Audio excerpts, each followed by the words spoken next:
আসসালামু আলাইকুম। আজকে অনেক কাজ আছে, তাই বের হয়ে পড়লাম কাজের উদ্দেশ্যে। আজকে কিছু কাজ আছে যেগুলা না করলেই নয়। তো আমরা ডিমরা যেতেছি, ব্রিজের ওপারে ডিমরা।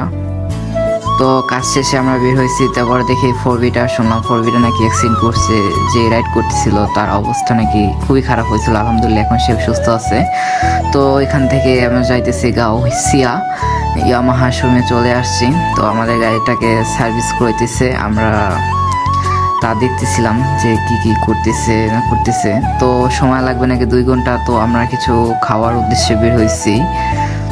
তো আশেপাশে কোনো রেস্টুরেন্টে দেখা নাই, তো রোদের ভিতরে হাঁটতেছি আর রেস্টুরেন্ট খুঁজতেছি।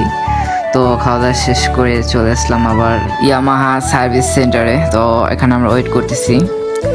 সার্ভিস শেষ, বাট কারেন্ট ছিল না, তাই গাড়িটাকে ওয়াশ ছাড়াই আমরা আবার বাসায় যেতেছি।